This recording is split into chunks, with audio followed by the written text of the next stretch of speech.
السلام علیکم، میں ہوں فیصل محمد اور آپ دیکھ رہے ہیں ہمارا YouTube channel views of Faisal Muhammad. آج ابھی اہم پاکستان کی اور بین الاقوامی کچھ خبروں پہ اپنا تجزیہ لے کر آپ سے مخاطب ہیں۔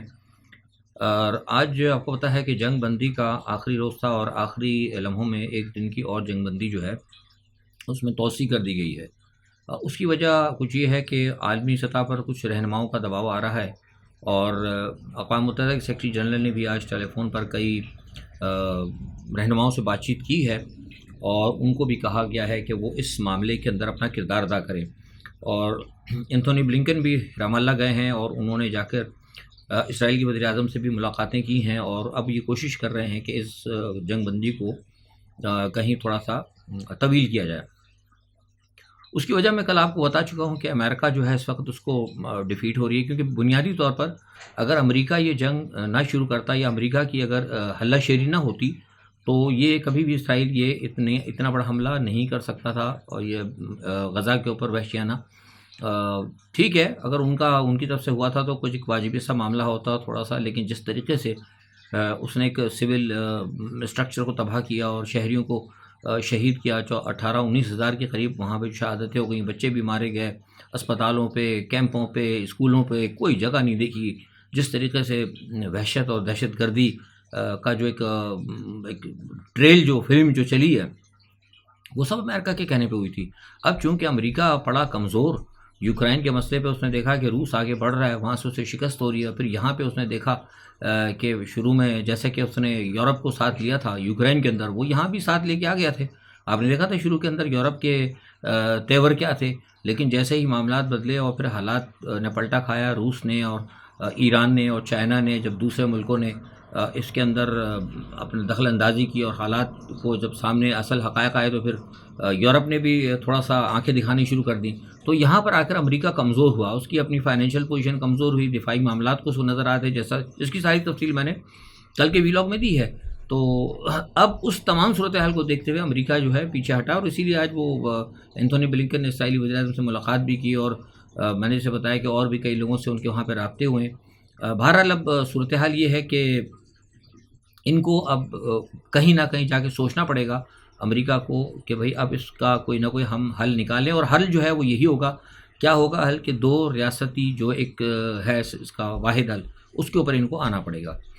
اچھا، اس کے ساتھ یمن جو ہے، یمن بھی آپ نے دیکھا کہ یمن ایک چھوٹا سا ملک ہے، یمن بھی باقاعدہ اپنے طور پہ لگا رہا ہے، اور آج بھی یمن کے جو ایک رہنما ہیں انہوں نے کہا ہے کہ اگر امریکہ نے یہاں پر اگر اپنے معاملات کو اور اپنی جو دخل اندازی ہے اور ہمارے جو اگر مفادات یعنی مسلمانوں کے مفادات کے خلاف اگر امریکہ نے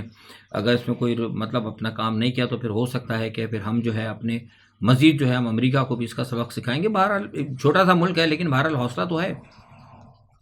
لیکن اس کے ساتھ ساتھ ایک چیز اور یہ بھی ہے کہ آج اسرائیل کے جرائد، نارملی میں اخبارات کی خبروں کو کوٹ نہیں کرتا، میرے اپنے ذرائع ہوتے ہیں، لیکن اخبارات میں آج بڑے جو جید قسم کے اخبار ہیں، بڑے جرائد، ان کے جو ہیں مدیران نے آج کہا ہے اپنے اخبارات کے آرٹیکل میں کہ یہ بات ہمیں ماننی پڑتی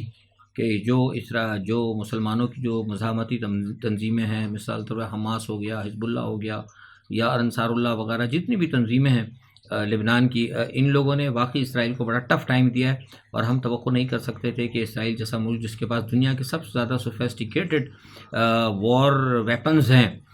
وہ ان کو یہ تنظیمیں اتنا ٹف ٹائم دے سکتی ہیں۔ تو بہرحال یہ ساری تمام صورتحال ہے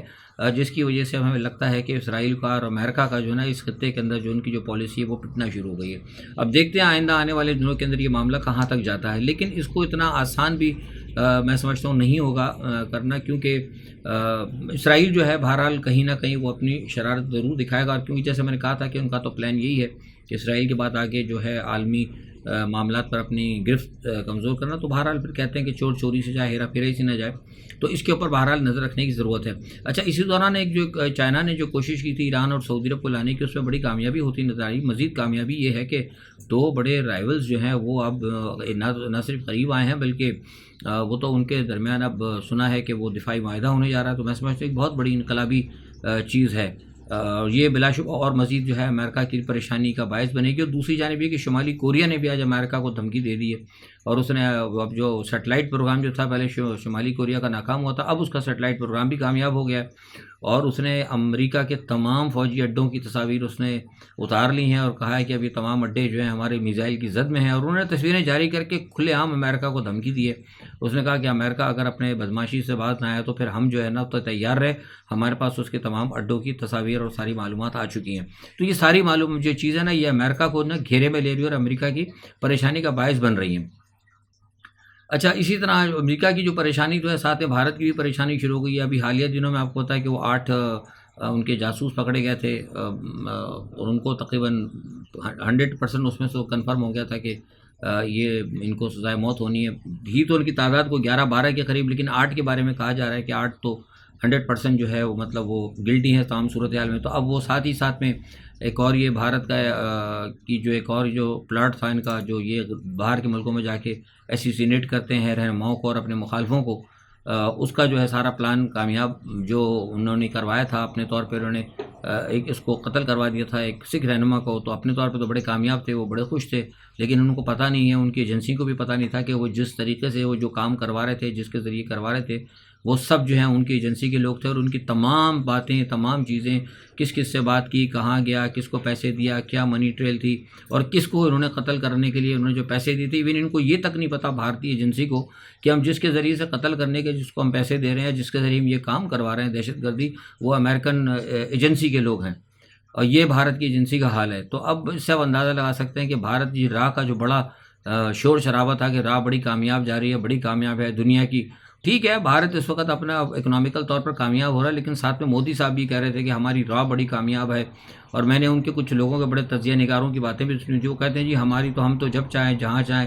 ہم جس کو چاہیں اپنے دشمن کو نشانہ بنا سکتے ہیں۔ تو اب وہ سارا ان کا پول کھل گیا، ان کو تو پتہ ہی کچھ نہیں ہوتا کہ ہم کس کو مار رہے ہیں اور کس کے ذریعے مروا رہے ہیں، ان کا دشمن کون ہے اور ان کا جس کو سپاری دے رہے ہیں وہ کون ہے۔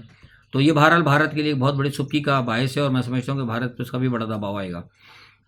اچھا، ان تمام یہ بیہودگیاں جو ہیں، دوسروں کو قتل کرانا، دوسرے ملکوں کے اندر مداخلت کرنا، وہ حکومتیں تبدیل کرانا، اس کے جو بانی تھے نا امریکہ کے اندر ڈاکٹر ہنری کیسنجر، وہ 100 سال کی عمر میں آج وہ ان کا انتقال ہو گیا ہے۔ بہرحال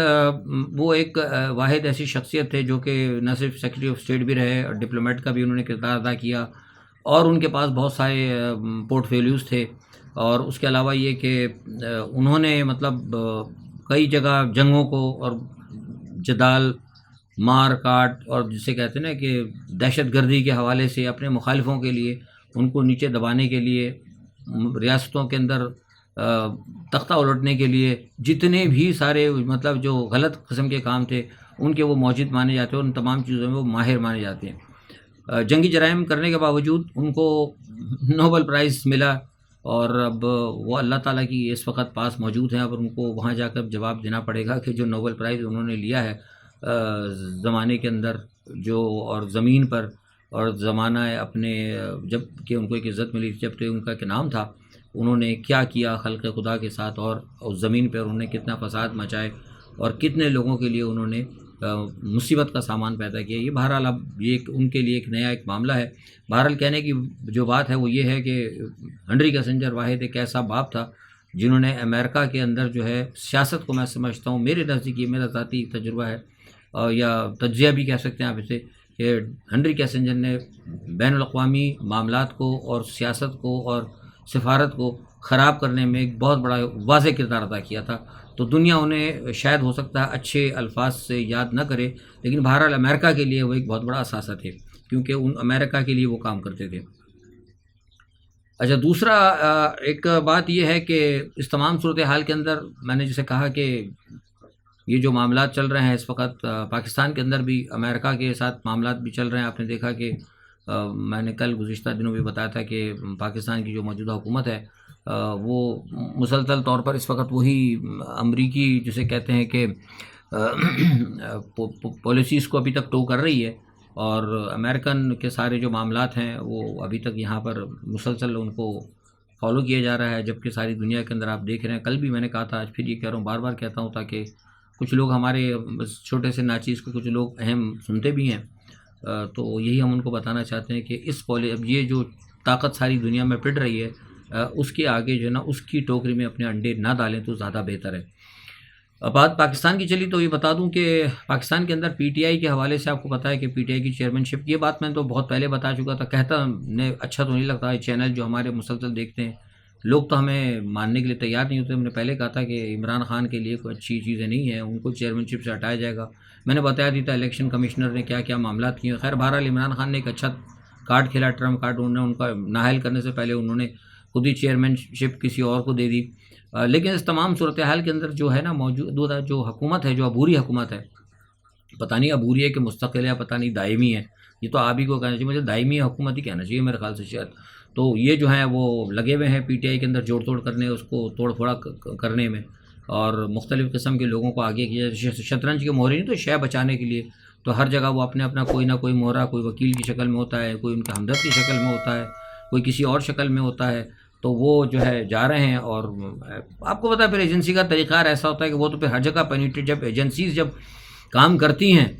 تو وہ ہر جگہ پینیٹریٹ کر جاتی ہیں. وہ رشتہ داروں میں بھی پینیٹریٹ کر جاتی ہیں، وکلا میں بھی پینیٹریٹ کر جاتی ہیں، وہ آپ کے گھر تک پینیٹریٹ کر جاتی ہیں. جیسے کہ کل میں نے کہا تھا کہ وہ تو بیڈ روم تک بھی آ گئی تھیں اور پلنگ کے نیچے بھی گھس گئی تھیں. تو پتہ نہیں ہو سکتا اور کہاں کہاں ان کا پلان ہے جانے کا، اللہ تعالیٰ رحم ہی کرے. تو وہ ساری چیزیں جو اب دیکھنا میں آ رہی ہیں. لطیف کھوسہ صاحب کی وہ ویڈیو آڈیو آپ نے دیکھا لیک ہو گئی، اس میں اچھا بہت سارے لوگ مختلف باتیں کر رہے ہیں. دیکھیے یہاں میں ایک بات بتاؤں، یہ تو کوئی شک نہیں کہ اصل میں معاملہ یہ ہوا تھا کہ عمران خان صاحب نے، جو مجھے پتہ لگا ہے، عمران خان صاحب نے ایک شک ظاہر کیا تھا لطیف کھوسہ سے اور اپنی وائف سے، جب وہ کھانے کی بات ہوئی تھی کہ کھانا گھر سے دیا جائے، تو اس وقت یہ بات ہوئی تھی. اور یہ بات ہم نے اس وقت چینل پر بھی کہی تھی کہ کھانے کے حوالے سے بات تھی کہ ان کو خیال تھا کہ اگر یہاں کا ان کو کھانا دیا گیا تو شاید ہو سکتا ہے کہ ان کو سلو پائز کر دیا جائے. اور اس کے دوران کچھ بیچ میں عمران خان کا آپ کو پتہ ہے، میں نے بتایا بھی تھا اسی چینل سے کہ ان کا ہاضمہ بھی خراب ہو گیا تھا، میدا صحیح کام نہیں کر رہا تھا. تو ان دنوں عمران خان نے کہا تھا ان سے،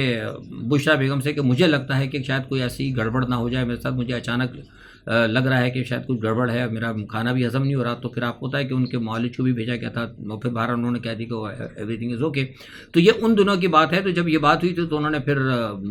کھوسہ صاحب سے کہی، تو کھوسہ صاحب نے پھر اس کو کہیں کر دیا. اچھا یہ بات انہوں نے اپنی بہنوں سے نہیں کہی تھی، ہو سکتا ہے اس لیے نہیں کہی ہو کہ بھائی آپ کو پتہ ہے خون کا رشتہ ہوتا ہے، بہنیں ہوں یا ماں ہو یا باپ ہو، ویسے ہی پریشان ہو جاتے ہیں. تو ہو سکتا ہے مائٹ بھی، میرا تجزیہ ہے کہ انہوں نے ہو سکتا ہے یہ بات نہیں کہی ہوگی. تو بہرحال یہ ابھی گزشتہ دنوں جب وہاں سامنا ہوا تو وہاں انہوں نے، بشرا بیگم نے کہیں ان سے یہ کہہ دیا کہ بھئی آپ نے یہ بات کیوں کی وہاں، تو ان کو زہر دینے کی کوئی بات نہیں. تو پھر ان کھوسہ صاحب کی وائف سے جب معاملہ، تو آپ نے سارے سن لیا ہوگا، تو انہوں نے کہا کہ مجھے تو بتایا گیا تھا، تو بطور وکیل میں نے ایک بات، یہ خدشہ میرے موکل نے کیا تھا تو میں نے کر دیا. لیکن کہنے کا مقصد یہ ہے کہ اس کو اچھالا جا رہا ہو، اس ایشو کو جو ہے نا بنا کر پھر دوبارہ جو کوشش کی جا رہی ہے کہ عمران خان کے گھر کے اندر جو عمران خان کی جو بہنیں ہیں یا بشرا بیگم ہے یا جو کوئی بھی ایٹسٹرا ایٹسٹرا، ان کے درمیان مزید اختلافات کو ہوا دی جائے. نہ صرف ان کے درمیان اختلافات کو ہوا دی جائے، بلکہ کوشش یہ بھی کی جا رہی ہے کہ ان کے وکلا کے اندر جو ہے نا گروہ بندی پیدا کر دی ہے. اور ابھی آپ کو پتہ ہے کہ جیسے وہ گوہر صاحب کو انہوں نے نامینیٹ کیا ہے، تو کل پہلے کہا تھا کہ جناب وہ مروت صاحب کو کر دیں، اس کے بعد پھر کسی اور کا نام دے دیا. اور آج پھر کچھ لوگوں نے مجھے کل بتایا تھا کہ کہا یہ جا رہا ہے کہ وہ ان کو کہا گیا ہے کھوسہ صاحب کو کہ آپ جو ہیں چیئرمین ہوں گے. تو اس قسم کی مختلف ذرائع سے خبریں چلائی جا رہی ہیں، کچھ چیزیں لیک کی جا رہی ہیں. اصل مقصد اس کا یہ ہے کہ پی ٹی آئی کے اندر مزید دھڑے بندی کرانا اور لوگوں کے اندر جو ہے ایک بدمزگی پھیلانا آپس کے اندر، تاکہ لوگ ان سے، ان کی پارٹی سے اور عمران خان کے لوگوں سے بد دل ہوں گے. ایک تو ظاہر سی بات ہے، پر بد دل ہوں گے، پریشانی ہے، حالات خراب ہیں، اور اوپر سے یہ تمام صورتحال. بہرحال یہ کہ جو آڈیوز وغیرہ جو لیک ہوتی ہیں یہ، اور جو جاسوسی، دیکھیے اس کی تاریخ تو بہت پرانی ہے، پاکستان میں بڑی بدنما تاریخ ہم رکھتے ہیں. میں نے پہلے بھی بتا چکا ہوں کہ یہ ٹیلی فون ٹیپنگ جو ہے یہ تو ہمارے یہاں پاکستان کے اندر غیر ملکی سفارت ہے. یہ میں آپ کو خبر دے رہا ہوں، یہ میں ایسی ہوا میں نہیں پھینک رہا، میرے پاس ہر چیز کے ثبوت موجود ہے. پاکستان کی جو سفارت خانے ہیں نا غیر ملکی، وہ بھی ٹیپنگ کرتے ہیں. اور اب 2-3 ممالک ہیں جو عموماً کرتے ہیں، ایون زرداری صاحب کی، نواز شریف صاحب کی، اور تمام لوگوں کی نا گفتگو جو ٹیپ ہوتی ہے. تو یہ بہرحال ہماری وہی، جیسے میں نے کہا نا کہ ہمارے ملک کی بدقسمتی ہے کہ ہمارے ادارے جو ہیں، جو کوئی بھی کرتا دھرتا، کوئی بھی ہو، XYZ عدلیہ ہو یا جو کوئی بھی ہو، وہ سارے کے سارے ادھر لگے ہوئے ہیں عمران خان کو ٹھکانے لگانے کے چکر میں. اور اب ملک کے خلاف جو پس پردہ کاروائیاں ہو رہی ہیں، پورے ملک کے اندر ایک فساد، طوفان بدتمیزی، قتل ہو رہے ہیں، غارت گیریاں ہو رہی ہیں، کوئی پوچھنے والا نہیں ہے، جس کا جو مرضی اٹھا کے مار کے چلا جاتا ہے. عدالتیں آرڈر کرتی ہیں، کوئی سننے والا نہیں ہے، پولیس والے ڈکیتیاں لگا رہے ہیں، پتہ نہیں رینجرز والے کیا کر رہے ہیں. عجیب ہی یعنی صورتحال اس ریاست کی بنی ہوئی ہے. لیکن جو کرتا دھرتا ہے ان کی پوری کوشش ہے کہ عمران خان جو ہے نا وہ کسی طریقے سے ایلیمینیٹ ہو جائے، کیونکہ امریکہ بہادر نے کہا کہ we don't want to see any more. ٹھیک ہے جناب. تو یہ بہرحال ایک افسوس کا مقام ہے۔ بہرحال ایک بات یہ بھی ہے کہ سائفر کا جو معاملہ تھا اس پہ بھی آپ نے دیکھ لیا، ہم جو بار بار کہہ رہے ہیں کہ عمران خان کی کوئی ریلیف نہیں ہے، لوگ کہتے ہیں کہ فیصل صاحب آپ مایوس نہیں کرتا، میں حقیقت کی بات، کیونکہ میرے ذرائع جو ہے نا وہ بالکل آپ کو 100% اتھینٹک ہوتے ہیں، اور میں ایک دفعہ نہیں 2-3 دفعہ معلوم کر کے بات کرتا ہوں۔ یہ بات میں آپ کو پتا ہے کہ کافی دنوں سے کہہ رہا ہوں کہ عمران خان کے لیے کوئی ریلیف نہیں ٹل اس وقت تک جب تک کہ کوئی عوامی پریشر نہ آئے، عوامی دباؤ نہ آئے۔ سائفر کا مقدمہ تو تھا، لوگ کہہ رہے تھے، بحث بھی کرتے کافی کہ جناب وہ ہو گیا ہے کورٹ میں، نے کہا کوئی کورٹ ووٹ کی بات نہیں ہے، سائفر تو سائفر، وہ توشہ خان وغیرہ بھی انہوں نے اس میں چلانا شروع کر دیا ہے کہ وہ یہ بھی بند جیل میں ہوگا۔ تو میں یہی کہہ رہا تھا کہ اصل میں پلان ان کو حکم یہ دیا گیا ہے کہ عمران خان کو نا جیل سے باہر کی فضا میں لایا نہ جائے، ان کا ہر کام جیل کے اندر ہی کیا جائے، بس کچھ بھی بہانہ رکھو، سیکورٹی کا رکھو، کوئی بھی رکھ دو، لیکن ان کو جیل سے باہر نہ نکل دو، تو تاکہ ان کے معاملات جو ہے نا زیادہ سے زیادہ جو ہے بند کمرے میں رہیں اور بند کمرے کے اندر سارے ان کے فیصلے ہو جائیں۔ تو یہ ایگزیکٹلی اسی پہ کام ہو رہا ہے۔ اچھا، اب وہ عدالتوں نے فیصلہ کر دیا تو آج آپ دیکھیں کہ کابینہ جو ہے ہماری پاکستان کی کابینہ جو ہے اس نے سنا، موجودہ جو کابینہ ہے نا اس نے فیصلہ کیا ہے کہ عمران خان کا ٹرائل جو ہے جیل میں ہی ہوگا۔ اب مجھے کوئی یہ بتائے، کوئی یہ نہیں کہہ رہا کہ اس کابینہ سے پوچھے کہ عبوری کابینہ کی یہ کام ہے۔ اس کا تو مطلب ہے اگر کابینہ میں یہ فیصلہ ہو گیا ہے کہ عمران خان کا ٹرائل جو ہے جیل کے اندر ہوگا، بند جیل میں ہوگا، تو اس کا مطلب یہ ہے کہ موجودہ کابینہ جو ہے وہ عمران خان کے خلاف جو سیاسی مقدمے ہیں اس کے اندر ایک بہت بڑی فریق ہے۔ اب تو یہ تو 100% کنفرم ہو جاتی بات، اس کے اوپر تو کوئی بات کر ہی نہیں رہا ہے کہ یہ تو یہ اس قسم کی قرارداد پاس کر کے تو وہ واضح ہو گئی ہر چیز۔ ورنہ ایک ٹھیک ہے کہ ایک مجرم ہے، ایک ملزم ہے، اسے آپ نے پکڑا ہے، قانون کے پہ کرنے دیجیے کوئی، آپ قراردادیں باقاعدہ پاس ہو رہی ہے اور اب کابینہ جو ہے باقاعدہ اس کے لیے قانون سازی کر رہی ہے، تو اس سے بہت ساری چیزیں واضح ہو جاتی ہیں کہ عمران خان کے حوالے سے کیا سوچ کر بیٹھے ہیں۔ دوسرا یہ کہ چمن کے اندر تاجروں کا جو معاملہ تھا وہ بگڑتا جا رہا ہے، اخبارات میں تو یہاں پاکستان میں آتی نہیں خبریں، وہ جب سے ان کو افغانیوں کو نکالا ہے اس کے بعد سے وہ لوگ بھی بھپڑتے جا رہے ہیں، اور محسوس ایسا ہو رہا ہے کہ کہیں ایسا نہ ہو کہ معاملہ جو ہے کہیں بہت زیادہ گڑبڑ ہو جائے، کیونکہ عمران خان کے حوالے سے سارے معاملات خراب ہو رہے ہیں۔ ہم تو دیکھیے روز اول سے کہہ رہے ہیں، اپنے اداروں کو بھی کہہ رہے ہیں، حکومت کو بھی کہہ رہے ہیں کہ جو پریکٹس آپ کر رہے ہیں نا یہ بالکل غلط ہے۔ آپ نے اگر حقیقت میں ملک کو درپیش اگر چیلنجوں سے اگر بچنا ہے تو اس کا بہترین طریقہ ہے سب کو آن بورڈ لیں۔ اور اب دیکھیں بھی ورلڈ بینک کے بھی مطالبات آتے جا رہے ہیں، وہ ادھر آپ کے IMF کے مطالبے آ رہے ہیں، IMF نے پھر دوبارہ آپ کے اوپر ٹیکس لگانے کے لیے کہہ دیا ہے۔ اب وہ ریڈیو کے چکر کے اندر اور وہ براڈ کاسٹنگ کے چکر میں پھر آپ کے اوپر ٹیکس لگ رہا ہے۔ تو آپ مجھے بتائیں کہ عوام تو ویسے ہی پیچھے پڑے ہیں، آئے دن ٹیکس لگائے جا رہے ہیں، آئے دن دہشت گردی ہو رہی ہے، آئے دن لوگوں کا مال جان و مال لوٹا جا رہا ہے، ایک طرف سے ڈاکو لوٹ رہے ہیں، ایک طرف ان کو سرکار کی طرف سے پریشر آ رہا ہے، زندگی ان کی جو ہے اجیرن ہوئی ہوئی ہے، لیکن کسی کو اس بات کی کوئی فکر نہیں ہے۔ تو اس کا مطلب یہ ہوا کہ جس طریقے سے ہم ریاست یہ چلاتے رہے یہ طریقہ کار غلط ہے، اور غلط طریقے سے ہی آپ جو ہے حالات کو درست کرنے کی کوشش کر رہے ہیں۔ اس کا مطلب ہے کہ معاملات درست نہیں ہوں گے۔ آج فضل الرحمان صاحب نے بھی کہہ دیا، حالانکہ وہ تو بڑے لاڈلے ہیں عموماً ریاست کے لوگوں کا بھی، انہوں نے بھی کہہ دیا کہ جناب ہمارا جو 75 سال کا جو ہے نا تجربہ وہ 100% ناکام رہا ہے۔ تو یہ ساری جو ہے صورتحال ہمیں بتاتی ہے کہ جو ہمیں جو ہے اپنا جو جس طریقے سے ہم اب اس وقت چلا رہے ہیں ملک کو، ہمیں اس طریقہ کار پر نظر ثانی کرنی ہوگی، ورنہ ادروائز جیسا کہ میں ہمیشہ کہتا رہا ہوں کہ مجھے پھر امید کی کوئی نظر کرن جو ہے نا نظر نہیں آتی۔ آج کے لیے اتنا ہی، اپنا بہت خیال رکھیے گا، اللہ حافظ۔